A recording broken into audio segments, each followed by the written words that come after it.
can't forget the day we met. Your eyes so blue, me piercing through. Hi you guys, how are you doing? This is Titus Nietzsche Anderson. I'm going to do a super fast webcast today.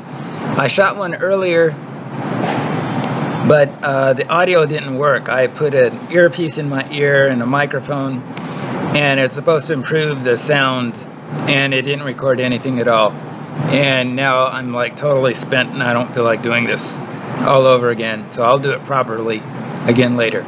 But just a quick announcement. The new website is up. It's called Sovrumano, and you're welcome to check it out. It is a website that's aimed at self-improvement by way of gaming and intelligence testing and articles and things like that. It's going to be a fun resource, so please check it out. It's a very opulent, decadent place to hang out, and I think you'll find new content there all of the time. It has about 2-3% of the content that it will ultimately have, but you'll get the basic idea when you go there and visit it. I think you'll like it a lot. And that's all I have time for right now because I have to go. But there are some other issues that I wanted to address, and I'll probably do that in the next few days. So that's it for now. Check out the website. I hope you like it, and I hope to hear from you soon. Okay? So be well. Bye-bye. What is up, everybody? Well, that video was shot in September of 2018. Welcome to the show. This is Titus Nietzsche Anderson for the Sovrumano videocast. Today is July the 26th, 2020. Well, it was from very humble beginnings that Sovrumano was created. And then a couple of months after that video was shot, roughly in January 2019, that is when I had the epiphany about the Bible being erroneous as it juxtaposes God versus devil, and meditating on some things like that. Shortly thereafter, I uploaded a seminar called The Purge is Coming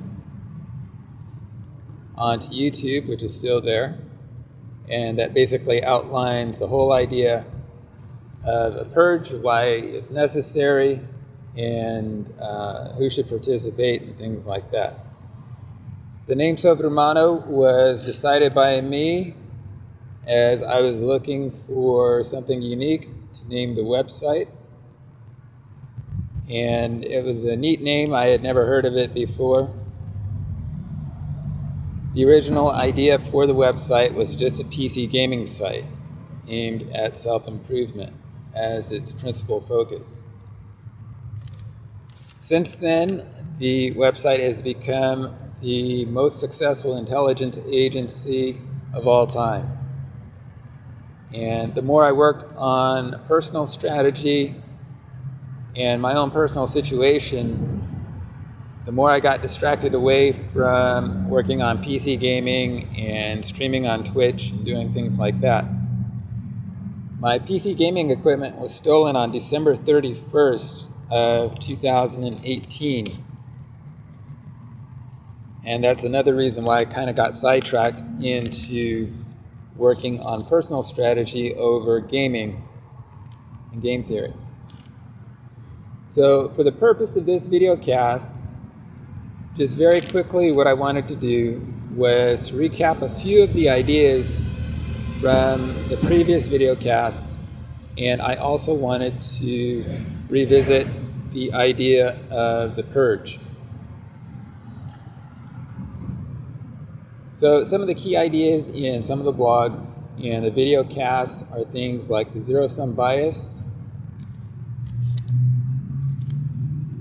and how some people are making mistakes believing that we're playing a zero-sum game for resources or for women or for jobs, things like that. Confusing a war with competition. Vice, the secret stratagem, that's the name of another blog.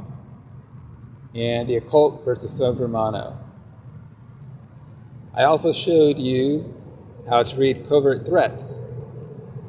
So that as you look through the pages of the magazine, if you've never seen it before, that there is actually a pictogram there showing you a message.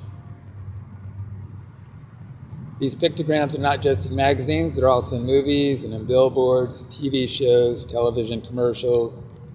They're also on t-shirts and other places. They show up just about everywhere. They can even show up retrospectively. You may have not noticed that Mr. Rogers puts on a clown's mask. Maybe you were just a kid when that happened and you didn't understand what he was saying to you. There's also Pinocchio, the puppet. Pinocchio was a puppet who was in a canary's cage or in jail, and when he would lie, his nose would grow. And there's Cricket, who's his companion. Well, I also taught you how to use compliments to discern covert threats or messages in media. And so if you do that with the movie Pinocchio, what you have is not a boy who's in prison. What you have is a grown man who's on the outside of prison. That's Cricket, and he's wearing a tuxedo. Cricket looks like an African American. Cricket is actually the one who's in the cage. Pinocchio, when he lies, it's not his nose that gets bigger, it's his penis. And if you watch the different scenes there in the movie, you will see innuendo that it's actually his penis that is growing in size because he's lying, not his nose. I first got sensitized to this sort of thing because I had to read a couple of newspapers a day plus one magazine per week for about 4 years when I was in Phoenix, Arizona.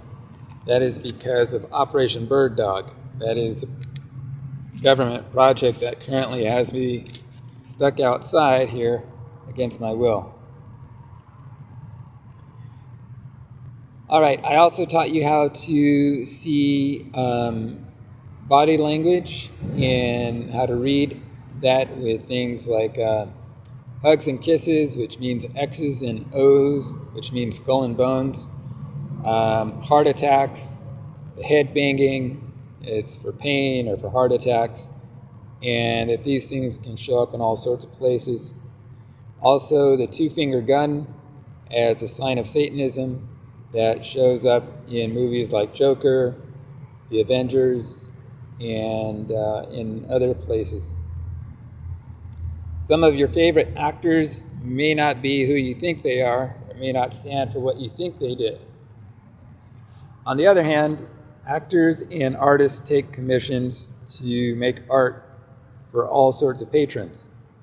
So do be careful who you go after and make sure that you know who you're going after if you should decide to do so. It's also common sense not to deliver messages or to make obscenities on somebody else's behalf. Also, over the last 18 months, I learned that I might have godchildren, kids who've been christened as sobremanos. That genuinely warmed my heart and was a total shock and a total surprise to me. And I'm very humbled and very grateful to hear that. And most recently, we have covered mental models and how mental models are a part of your psychology, which is something that you can change. They're a part of data analysis. They are a part of your national identity, and they're a part of social engineering. And you also learn that some mental models are there waiting to receive you the day that you're born. And you don't have anything to do with it, and there isn't anything that you can do about it. So, at this point, I thought it would be a good idea to quickly review the idea about purging.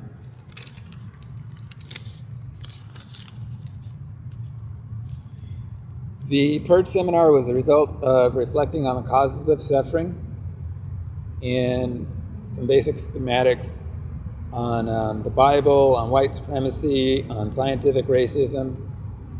And when you purge, it doesn't have to be religiosity. It can be something totally unrelated to religion. It just has to be something that isn't correlating with the environment or with contemporary science that's causing harm. So, for example, in the Old Testament, we have clan-based warfare and inspiration to that. That's perfectly normal for the time period. When you get to the New Testament, you have Jesus Christ as an overman, and then you have Team Jesus versus Team Satan. If we use this eschatology and these books, then after Jesus' crucifixion, he returns at some point in the future. The purpose of which is supposedly to defeat Satan the devil. I had told you during the Purge seminar that we are probably in a fractal pattern, and that there are no guarantees that we're going to remain in harmony with the fractal pattern, that we could desynchronize with the fractal pattern at any time. So when it comes to the ideas of purging, initially they were pretty general, but they are growing stronger. Personally, I don't believe in Team Jesus versus Team Satan, because as you get familiar with the symbolism and so forth, what you'll learn is that Satanism is nothing more than backstabbing. And in addition to that, there isn't any such thing as God, and there isn't any such thing as Satan. So what you have then are people who are honorable and obey the laws and do what's right. And then you have people who are advocates for cheating. Now, if this sounds like a hokey idea to you, or something that we don't need to cover on a gaming website, I'm going to let you listen to an excerpt from a podcast now by a physician. I'm not going to mention his name, and then when he's through, I'll be right back.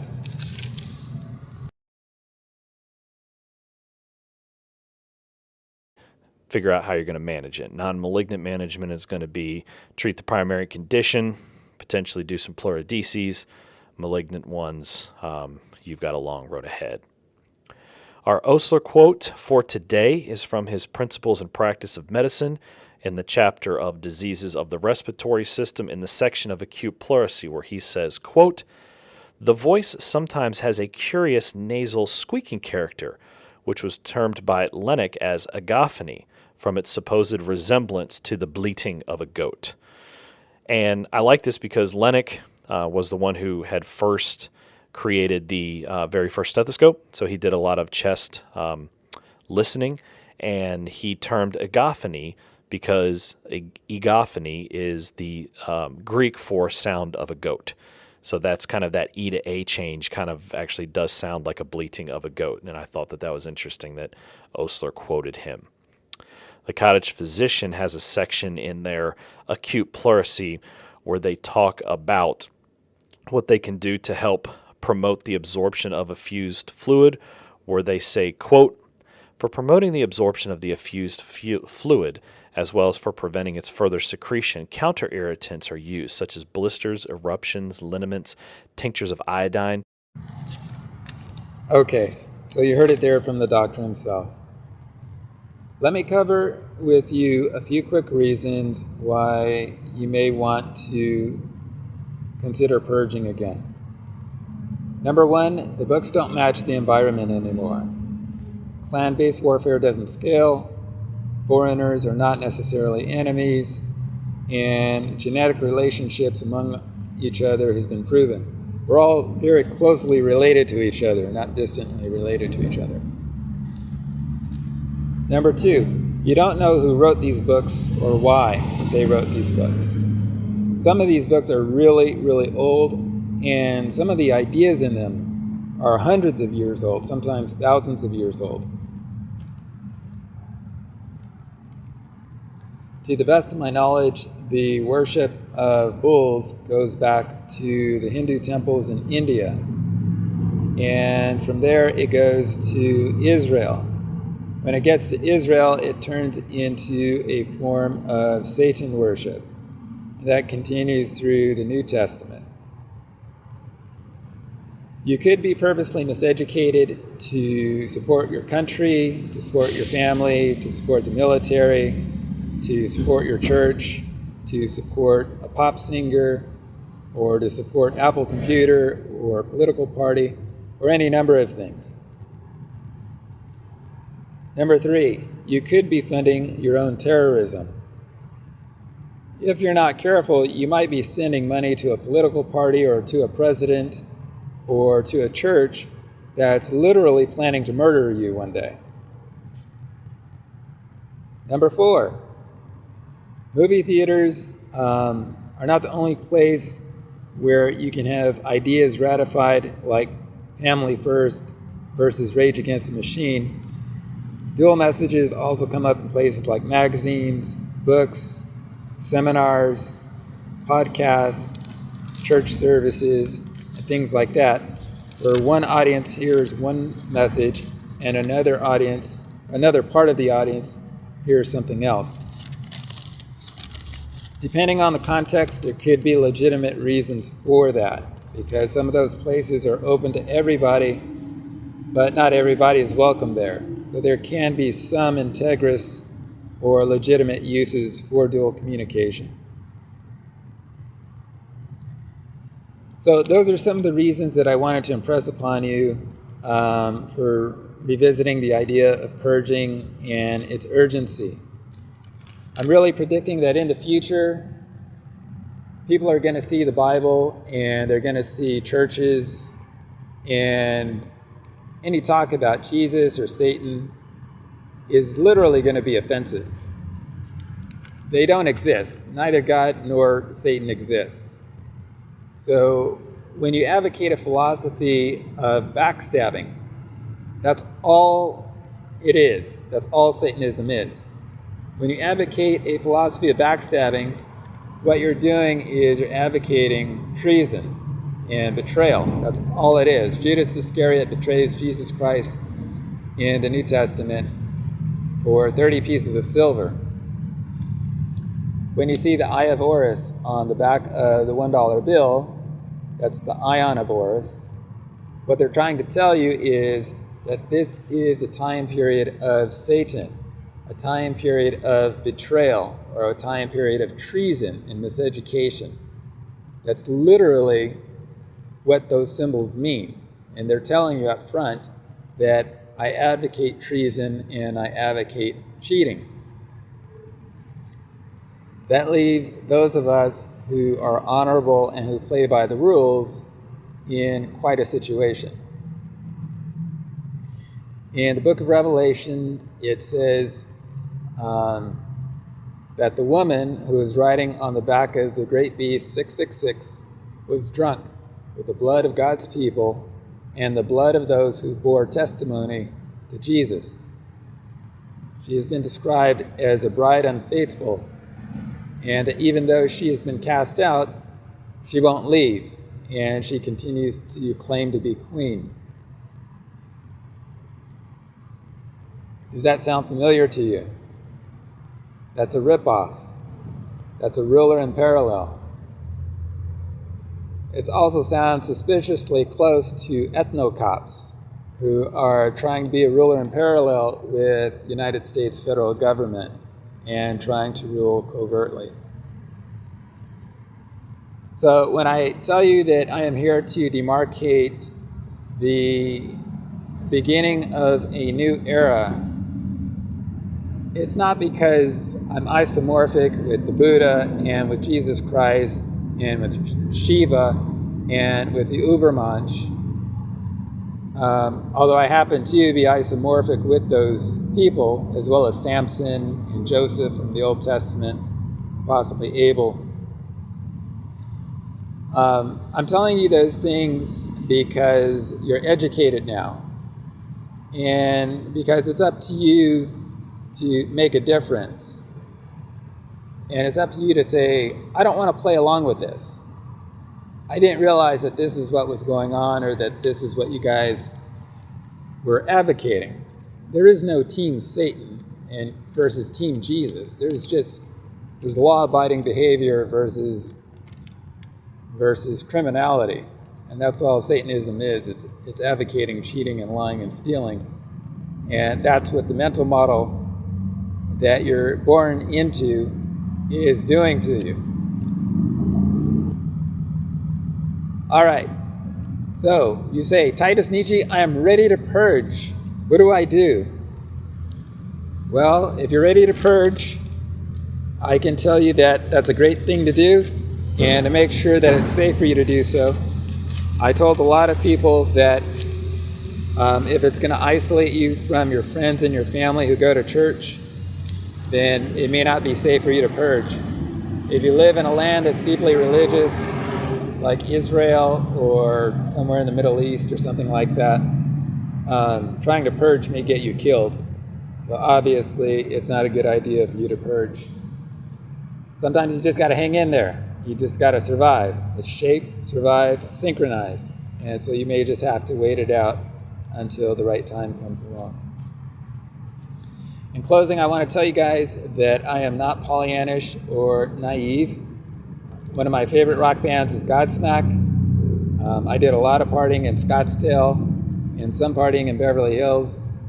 And I've done my share of cocaine and all sorts of things all throughout those different cities.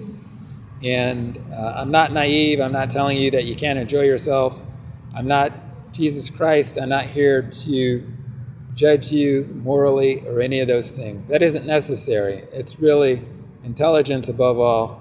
And it always has been, and it always will be. That's what you're judged according to. All right, you guys, I'm going to wrap it up there. And in closing, well, I think I'll save those ideas for the next video cast. All right, that's it. Have a great day. Bye-bye.